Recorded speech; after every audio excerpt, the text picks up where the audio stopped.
Welcome to Reading Aloud, where this week we're taking the temperature of teenage fiction. In sales terms, it's potentially a big market, while in the classroom, teachers are desperate to find new fiction that will capture jaundiced teenage readers. So, in this week's programme, we go on tour with a former rock musician turned teenage fiction writer. We witness pupil power as students pick the books they want to read, and we meet award-winning author Meg Rossoff. When it comes to fiction, the most difficult group to cater for are teenagers.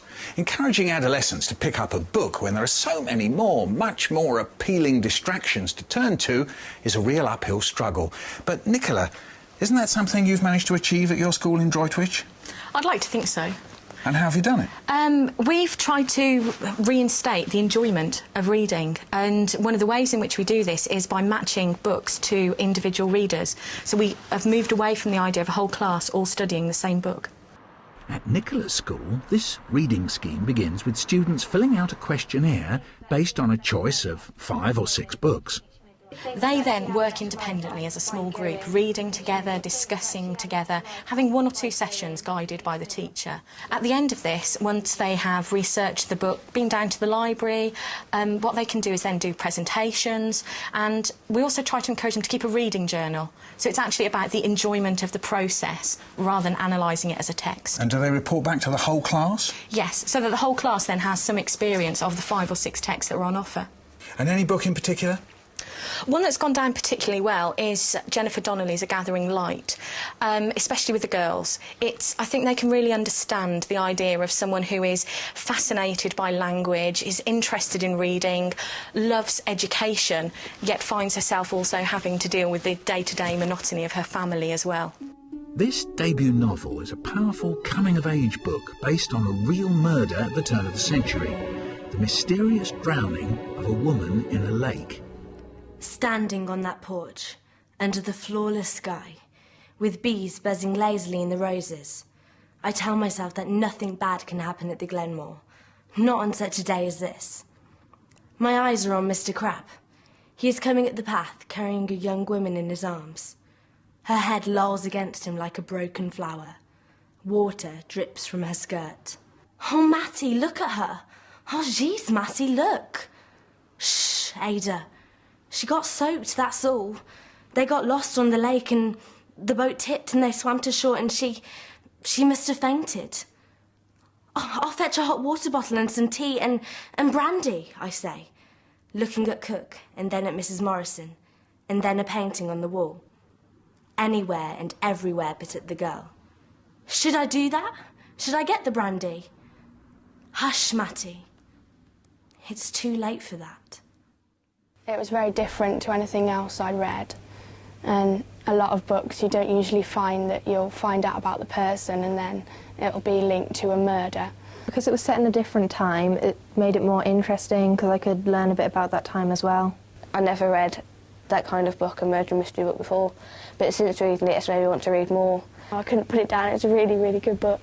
I liked a lot of cliffhangers and all that was in there, so it was very good. That's the girls. How about some boys? One of the advantages to using this sort of scheme is that it means that the boys can actually have books that target them and their own interests. One book that's gone down particularly well has been Frankenstein. The way it was written was very refreshing. It was done from different perspectives.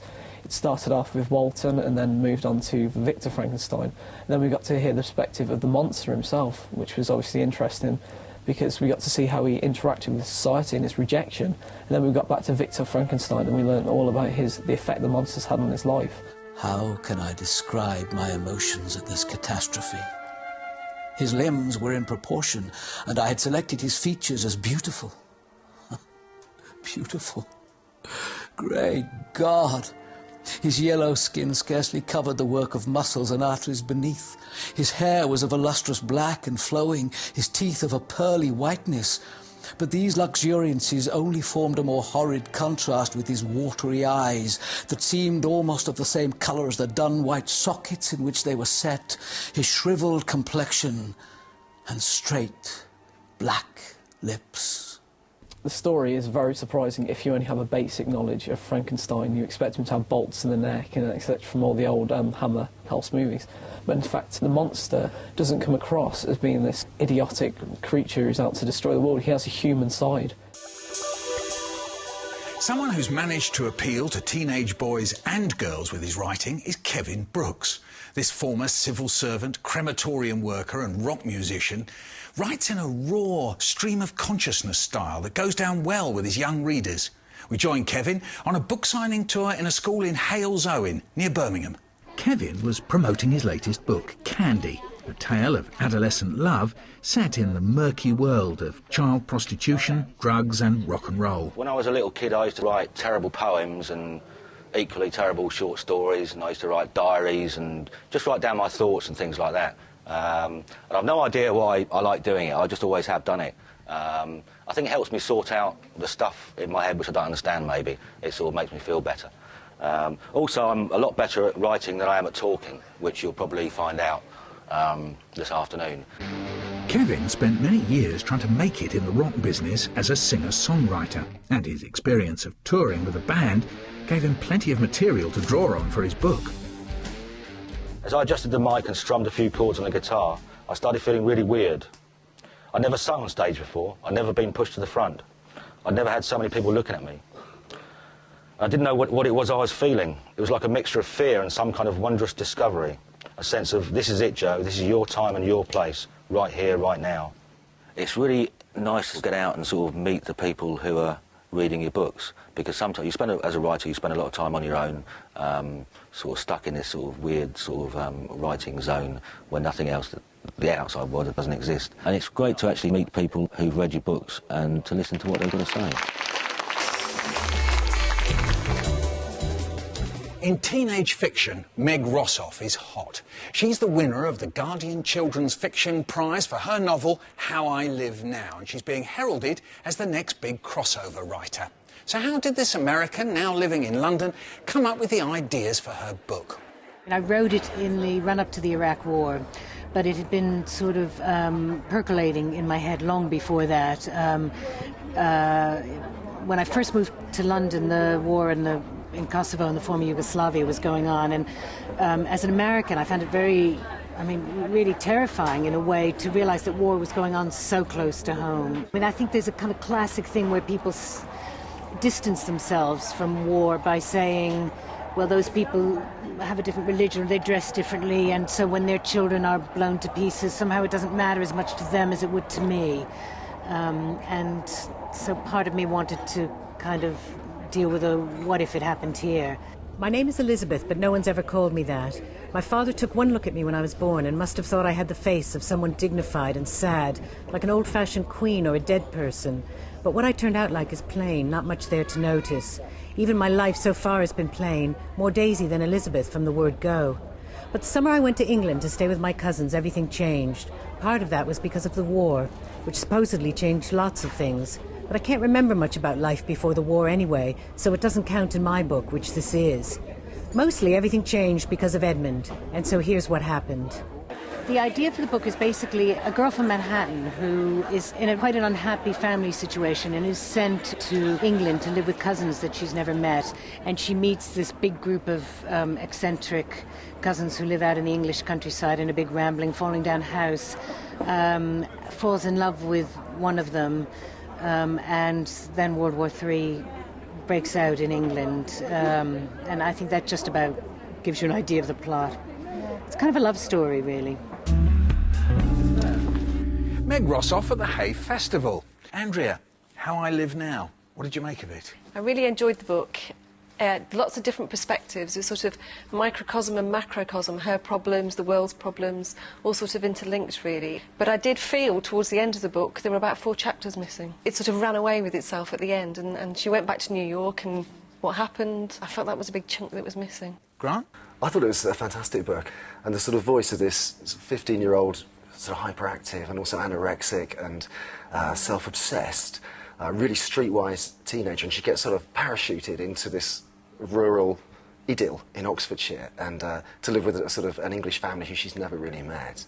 And it's a really gripping opening. Vicky? I started off with a dislike for it and I was confused for the first initial few chapters. What was that dislike based on? It was the long sentences, the lack of punctuation, but the more I read of it, the more I got into kind of the first-person narrative, and you do sort of almost live her experiences with her, and that's what I enjoyed the most about it. I mean, I found myself thinking of other books. It took me back to, say, Lord of the Flies. I mean, in Lord of the Flies, I mean, they almost end up eating each other. I mean, there's barbarity there. But here, the barbarity is on the side of the adults. I mean, think of the scene where, say, we see the Major shot, I mean, in an act of complete wantonness. What's really interesting about that is that the way it's described in the book is through this 15-year-old's eyes. And it's all the more shocking, partly because there's been this sort of phony war that's gone on for the first third of the book, and they're in this sort of rural idyll in Oxfordshire, and it feels more like Lion, the Witch and the Wardrobe, you know, that are sort of a really sharp teenage novel. And then a couple of really horrific incidents happen, and they're sort of described in a rather detached way, as though the horror is almost too much to take in. You almost had the idea of the 15-year-old not being able to cope with what she'd seen and just putting it away almost. It was just such a blunt way of doing it. They were shot, and that is exactly how a child would see it. They wouldn't see the whys and the wherefores, and suddenly Daisy takes on the adult role, and she's suddenly a carer for this cousin. At the heart of the book, there's a love story, or is it? I mean, what kind of love story is it?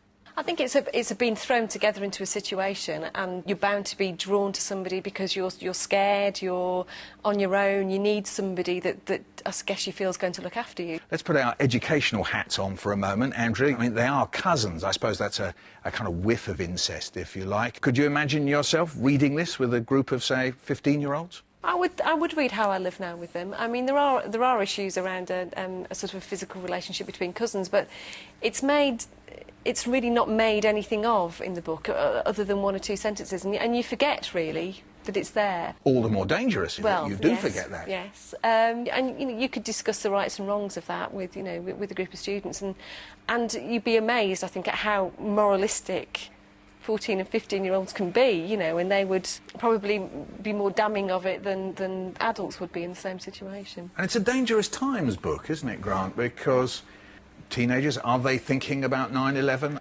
She constructs that really skillfully, because what you've got is this enemy, and you sort of know that in some ways they're associated with terrorism, but they're anonymous. There are no ways of identifying who this enemy is, and that's really haunting in the book, because they've got all the power of organisation and they're an occupying army, but you never know what sort of nationality or politics, you never get any flavour really of who that force is. And could you take really that into a powerful. classroom? Yeah, I think that's a really, really strong idea. People talk about crossover books.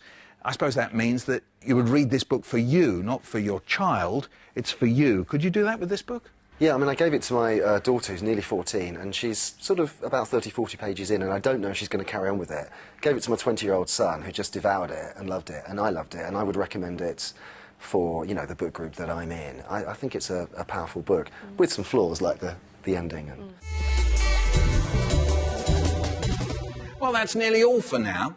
You know, some of the critics have been a bit sniffy about Meg Rossoff's work. They say she's guilty of sloppy punctuation and mixed tenses. So here's my favourite critic-bashing quote. Critics are like eunuchs in a harem.